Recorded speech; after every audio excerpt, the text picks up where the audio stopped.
I've been transferred, so we're moving next month. What? Does that mean I have to change schools too? She bluntly posed the question to her parents. Then her mother burst out laughing and said, "It's just your father, your sister, and me who are moving. We don't need a monster in this house." The words were so cruel, it was hard to believe they came from her own parents. Hannah was left speechless. "You embarrass us. Only your fully able sister is our child." When the father's transfer was confirmed, the parents, who considered Hannah born without one arm, a burden, disappeared with only her sister. A few months later, Hannah was sent to live with her grandparents. "Well then, take good care of Hannah, Dad, and Mom. Goodbye, Hannah." Though they would likely not see each other often anymore. Her parents entrusted her to her grandparents as if they were leaving for a mere 3-day trip. After seeing off her father, mother, and sister, Hannah burst into tears. Seeing her like this, her grandfather said, "Don't worry. They will be the ones with regrets." 8 years later, Hannah would come to understand the true meaning of her grandfather's words. "My name is Hannah. I am now 26 years old. I have been living with my grandparents since 8 years ago. Today's dinner is your favorite, omelet. Grandma is an excellent cook, and her omelet is my absolute favorite, with fluffy, melt-in-your-mouth eggs and homemade demi-glace sauce." "Yay! Thank you, Grandma. Delicious." Hannah's smile spilled over. After finishing his meal, Grandpa asked, "Hannah, won't you play shogi with me today? After I finish eating Grandma's food?" Wait a bit. This is how it always is with my kind and culinary skilled grandma and my chess-loving grandpa. It's not that my parents divorced or died in a traffic accident. They are both alive and well, living happily with my sister. The main reason I live apart from my family is likely because of my arm. I was born without my left arm. It's a congenital condition. Having been born this way, I never felt particularly inconvenienced by it. This is normal for me. However, the reactions from others have been different. When I was in kindergarten, some kids cried upon seeing my single arm. In elementary school, when I went to school, I was teased. "Look, the one-armed monster has come," or "She's not normal, she's a monster." Perhaps because of this, I had no friends during kindergarten and elementary school. Although I wasn't overtly harassed, everyone treated me as if I were something contagious. In middle school, my peers began to understand a bit more. And such teasing stopped, allowing me to start making some friends. However, the parents of my classmates often said, "Poor girl, she has no arm." I'm not pitiful. This is my uniqueness. I can now proclaim this loudly. However, at that time, I resigned myself to such comments. But even then, there was one person who I could always rely on. That was my sister, Nicole. She was smart, kind, and fashionable. Every morning, when I tried to wear my middle school uniform, I struggled with the shirt buttons because of my single arm. Then Nicole would say, "Let me do it for you." She helped me put on my shirt every morning. After school, Nicole would always walk home with me. For my sake, as I only had one arm. She would say, "Let me carry that for you," or, "Here, it's cold, wear this." And wrap a scarf around me, always looking out for me. What I particularly loved was when Nicole did my hair. "There, your hair looks cute now. I tried braiding it today. Thank you. Wow. I'm so happy. You're amazing, sis. You'll be a hairdresser in the future." Looking in the mirror repeatedly, my eyes sparkled, and Nicole proudly puffed out her chest.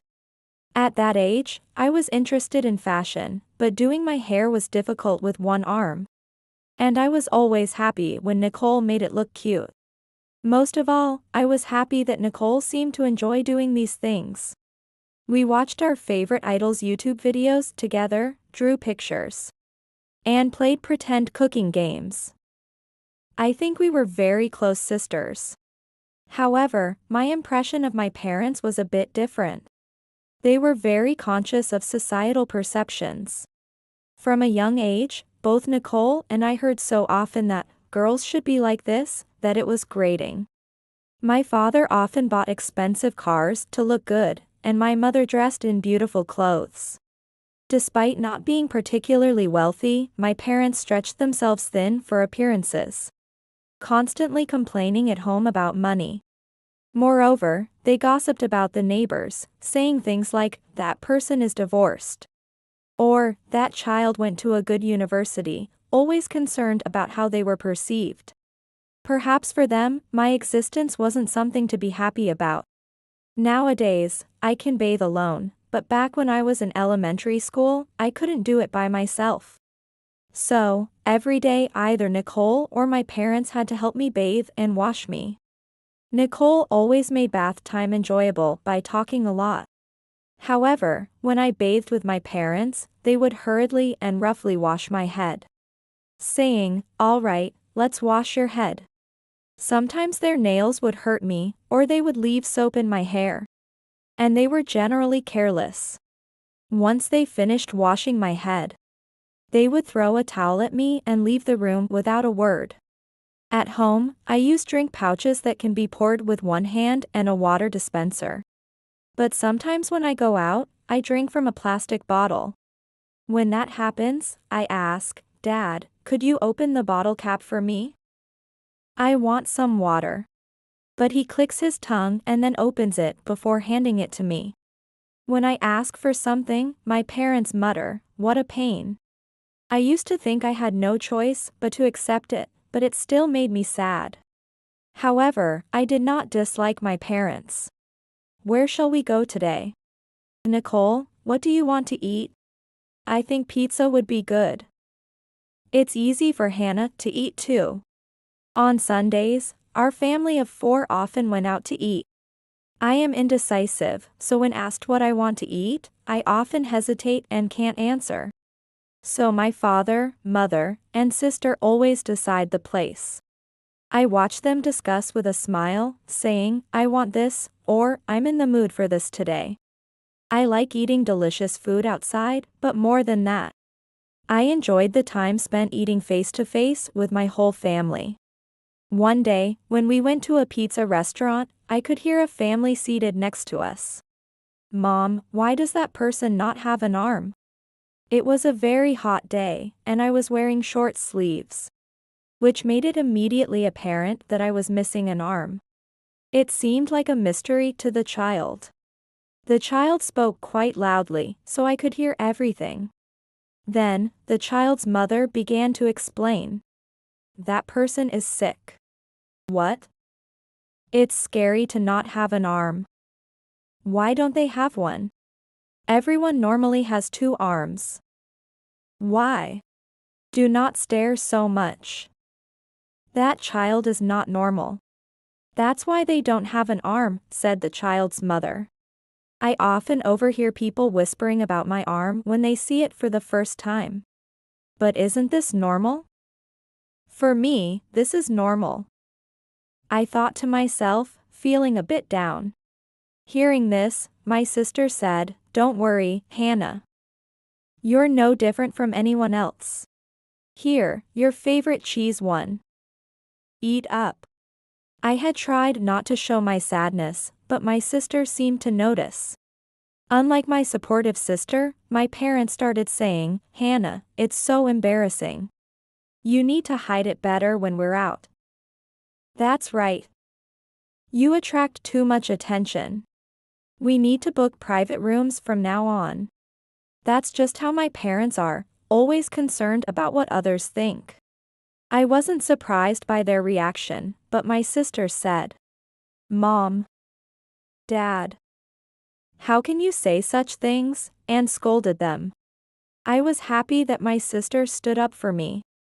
But I didn't want her to fight with our parents because of me, so I said, "It's okay, sis. Thank you. But, Mom, Dad, I'm sorry. I'll be more careful next time. As long as you understand. Now eat up." Yes. I pretended nothing was wrong and enjoyed the pizza. My sister looked puzzled, but I reassured myself and her that it was okay. However, from that day on, I was no longer taken out to family meals. "All right, let's go. Hannah, you stay home." Left behind, I was on house duty. At first, my sister thought it was just a coincidence that I wasn't coming. But as these days became a weekly occurrence, she began to ask, "Dad, Mom, why has Hannah been staying home lately?" Then my parents, with a somewhat sad look, lied. "Remember how at the pizza place, that family teased her? It seems it was quite hard on Hannah. She's a young girl, after all. If Hannah dislikes it, we can't force her to come." Even though my sister protested, saying, "Then let's cancel going out and order takeout to eat at home.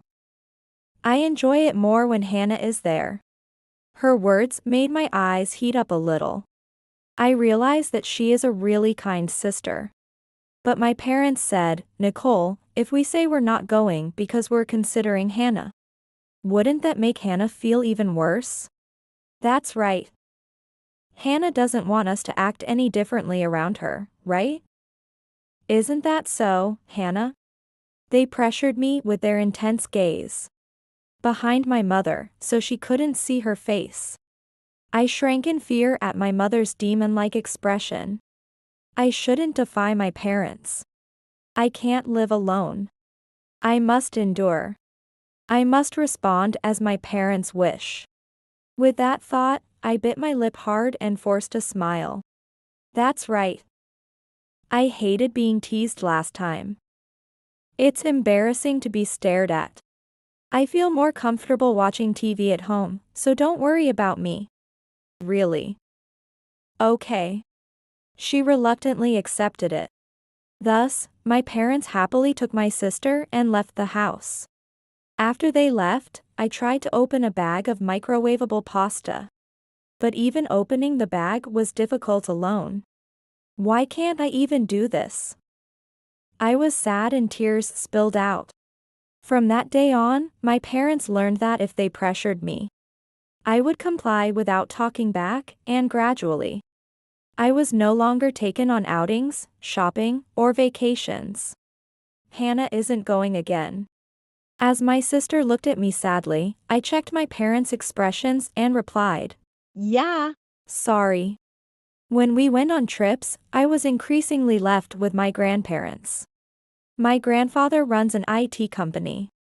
He always lets me use the computer, and my grandmother cooks delicious meals, making my time there comfortable and enjoyable. "Mom, I'm sorry. Hannah has repeatedly said she doesn't want to go on trips. So could you please spend these 3 days with her? Mother, Father, we're always sorry. Nicole isn't like this, but Hannah is getting more rebellious. We're sorry for the trouble, but please take care of her for these 3 days." Hannah and Nicole's parents, always lying to their grandparents as easily as breathing, frightened me. Yet, I never denied their lies.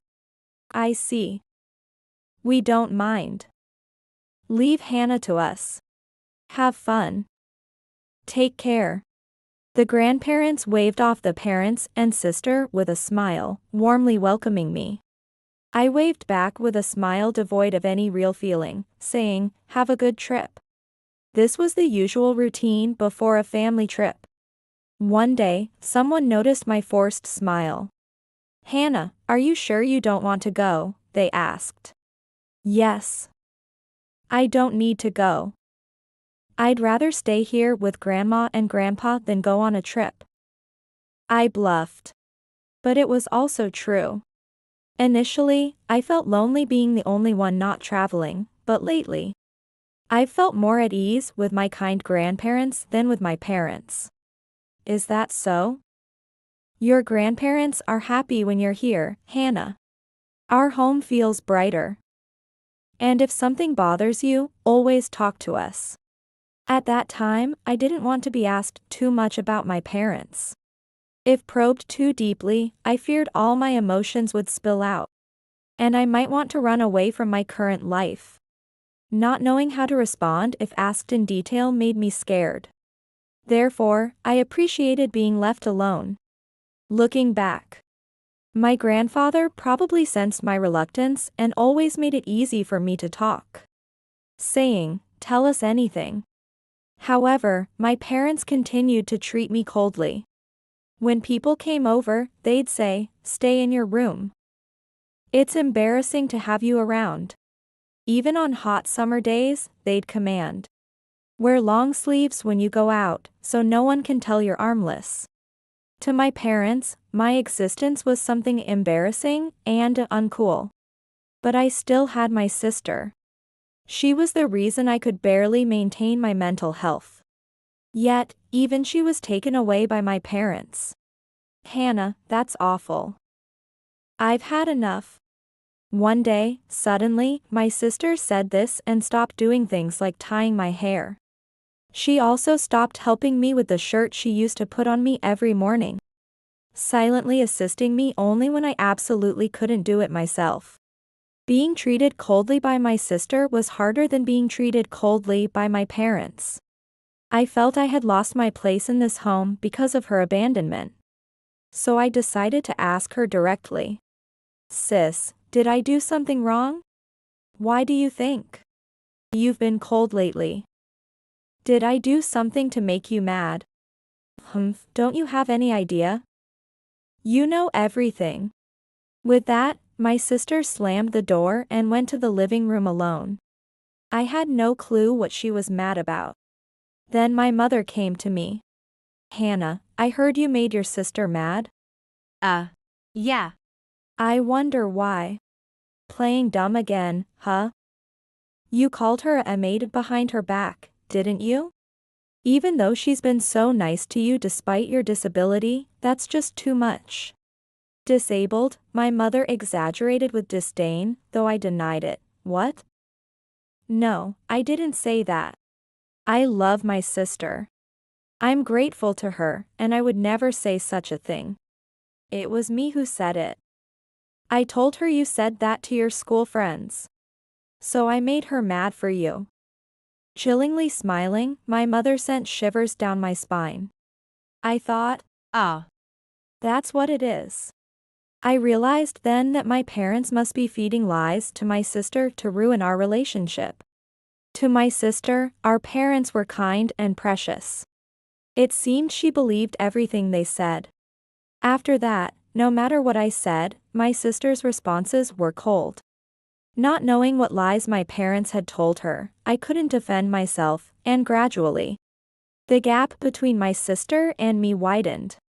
From then on, the things my sister used to do for me without asking stopped unless I asked her. Gradually, it became harder to rely on her, and I truly had no allies left. I started to stay in my room as much as possible, especially on weekends when I was left at home while my sister and parents went out for meals and shopping. We bought a lot today. If I post these clothes on social media, everyone will be shocked. Saying that, my mother flaunted obviously expensive clothing. The food was delicious today. "Where shall we go next week?" He returned home happily. My parents seemed to deliberately show me how happy they were. But my sister was different. "Nicole, you should have bought something too." "I don't need anything," my sister said, never having anything bought for her. Probably, she felt bad doing so just for herself. Though there was distance between us, she seemed to still care about me. We both should have had a proper conversation. But both of us were too afraid to hear each other's true feelings. So we never managed to discuss our issues. Eventually, my relationship with my sister remained unrepaired as time passed. When I turned 17 and my sister 18. By this age, I had become somewhat independent, needing less help and assistance in daily life. At this time, I was attending school while also visiting and helping at my grandfather's company. My sister was preparing to attend university next year. She would be going to a university in Boston, far from our home in DC. One day, my parents finally spoke to me after a long time.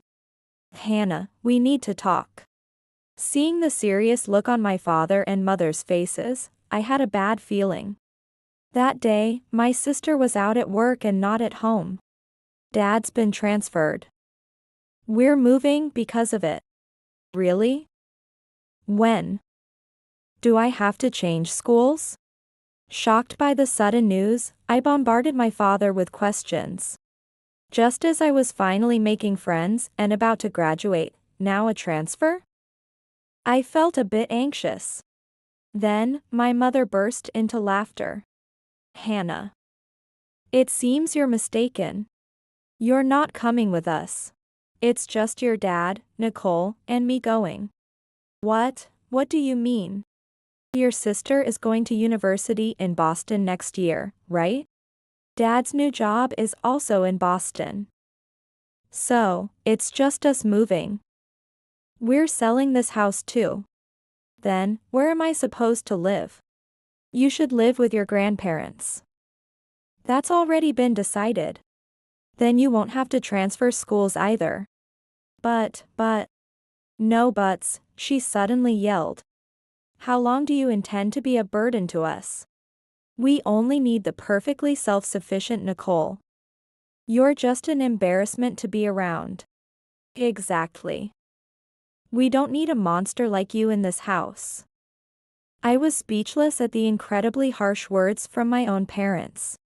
They had always thought of me this way. Hearing it said directly to my face felt like being stabbed with a sword. Several months later. "Well then, Dad, Mom, please take good care of Hannah from now on. Goodbye, Hannah." Despite likely not seeing each other often anymore, they left me with my grandparents as casually as if they were going on a 3-day trip. Nicole glanced at me occasionally, seeming concerned, but said nothing. I waved with my usual smile. However, once they were out of sight, tears started to flow. "What's the matter, Hannah?" Surprised by his usually cheerful granddaughter suddenly crying, my grandfather was flustered. "Did you not want to be separated from your dad, mom, and sister?" "No. I didn't want to be separated from Nicole. But I did want to be away from dad and mom." Hearing this, my grandparents looked at each other, shocked by the situation. "What did they say to you?" "They said they don't need a monster." "How terrible. Unbelievable, that's just too cruel." They were shocked and saddened. For the first time, I spoke about my parents. Crying uncontrollably as if a string had snapped within me. Watching me, my grandfather seemed to make up his mind and stood up. "It's okay, Hannah. You don't have to worry about anything. They will be the ones to regret this." What? It took me 8 years to understand these words of my grandfather. 8 years after being abandoned by my parents. Now 26, I have been living with my grandparents. Grandfather has retired but still supports the company as honorary chairman. I started working at his company right after high school graduation. Nicole graduated from vocational school and is working as a beautician, living on her own. Living with my grandparents, I was free from discrimination by my parents and lived comfortably. However, as if to disrupt this peaceful life, a storm arrived suddenly. "It's been a while, 8 years. Hannah, you've grown up." The familiar, unwelcome voices made my skin crawl. These were the voices of the parents who had abandoned me. They had been receiving financial support from my grandparents ever since they lived with me. Given that my grandfather was a business owner and financially comfortable, he continued the support thinking of his granddaughter. Indeed, it was strange how my ordinary salaryman parents could afford such luxuries. It turns out they were using the money grandfather gave for the sake of his granddaughter. However, the support stopped when Nicole graduated from vocational school. For a while, my parents kept calling my grandparents demanding money. But my grandparents eventually blocked them completely and stopped responding. Unable to lower their standard of living after years of luxury, my parents had resorted to borrowing money to survive. Then they found out about me on TV. At 26, I had become the president of a company. Although it's a small company with just a few employees, I had established it using the experience I gained at my grandfather's company. Perhaps because of my young success, I started getting featured on TV and YouTube. And when my parents saw on TV that I had become a president, they thought they might regain the lifestyle they had when receiving support from my grandparents if they could get me to help, so they came all this way. Hannah, I heard you became a president. Sitting in such a fancy office in such a big chair, how cheeky. Even after 8 years of not meeting, they barged into my office, making such rude remarks. Sigh. What do you want? I asked with a sigh. We're out of money and in trouble. You're a president, right? Give us some money. What? Grandma and Grandpa stopped supporting us, and we've run out of savings. Please, give us a share. Disappointed to the core that these people never change. There's no money for you. I said bluntly. What? After all we've done raising you, you could at least give us a little money, right? That's right. After all these years of taking care of a troublesome person like you. You're such an unlucky child. Raised me? They abandoned raising me halfway because I have a disability.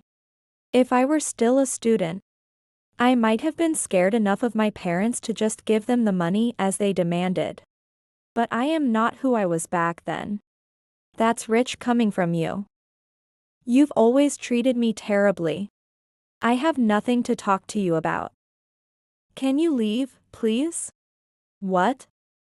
What are you saying so cheekily? This is an order. Give us the money. Is this extortion? The vile words my parents used to pressure me were unbelievable. But I will not submit. If you keep bothering me, I'll call the police, okay? Never contact me, Grandma, or Grandpa ever again. Saying this, I type 911 on my mobile phone and show it to my parents. The word police is scary no matter how old you are. Well, fine. We'll ask Nicole instead. We were fools to rely on a monster like you. Saying this, my parents stormed out of my office with heavy footsteps. But someone stopped them. Dad, Mom. What do you mean you'll ask me? Nicole? Surprised, my parents stared wide-eyed, not expecting to see my sister there. After Grandma and Grandpa, you're coming to Hannah. And then you'll ask me for money? I don't have money for toxic parents like you. Toxic parents? They hadn't expected such words from their daughter. Their faces turned pale instantly. I've known everything since 8 years ago, when Hannah and I separated. I was shocked when I first found out what you had done.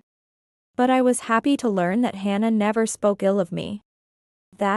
She did say those things, right, Dad? Yes, yes. Hannah always spoke badly of Nicole, didn't she? Despite being cornered, they still didn't stop lying. But my sister no longer believed a word our parents said. Still lying, how low? Well, it's fine. When I graduated from vocational school and realized I didn't have to live with you anymore, I was jumping for joy.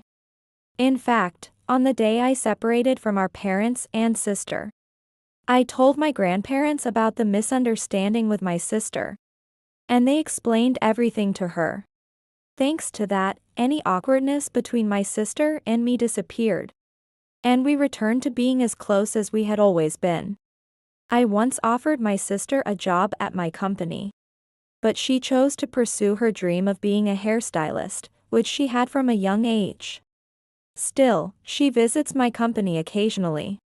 Today, she came to my company after work. When our parents barged in yelling, she hid in another room to surprise them by showing up. No way, why are you two together? Hannah and I are still close. I don't want anything to do with parents who call my dear sister a monster. Me neither. I never want to deal with you again. How can this be? As our parents hesitated to leave our office, our grandparents arrived and yelled. Our granddaughters don't want you here. Get out now. And don't ever contact us again, understand? Grandma, hiding behind Grandpa, started sprinkling salt while saying, "Demons out, get out." Watching this surreal scene, my sister and I looked at each other and laughed. In the end, our parents were driven out and cut off by both us and our grandparents. I don't know where they are or what they're doing now. But when they stormed into my company, they were already in debt. So they must be living a hard life. I asked Grandpa, "Hey, Grandpa. How did you know 8 years ago that my parents would regret this?" Grandpa replied, "Hannah, you've been coming to my company since you were a student, right? From that time, I knew you were smart, quick to understand, and resourceful. I always thought you would grow up to be someone who leads others." I was so happy to know that Grandpa had always been watching over me. Thank you. It's all thanks to your efforts, Hannah. You really did well. Hearing this, I felt my eyes well up with tears. A few days later, I was at my sister's salon. I've let go of a lot, maybe I'll go for a shortcut. It's rare for you to want a shortcut, Hannah. Do you want your usual beige tones for your hair color? Yes, that. Make it cute, sis. Alright, got it. Saying this, my sister began cutting my hair. Ever since we were young, I always thought she should be a hairstylist, and even now, as adults. I think my sister, who makes my hair beautiful, is truly wonderful. All done. Look, you've become cuter. Seeing my sister make a proud face like back in the day, I laughed along with her. Thank you, sis. From now on, my sister and I will always be close.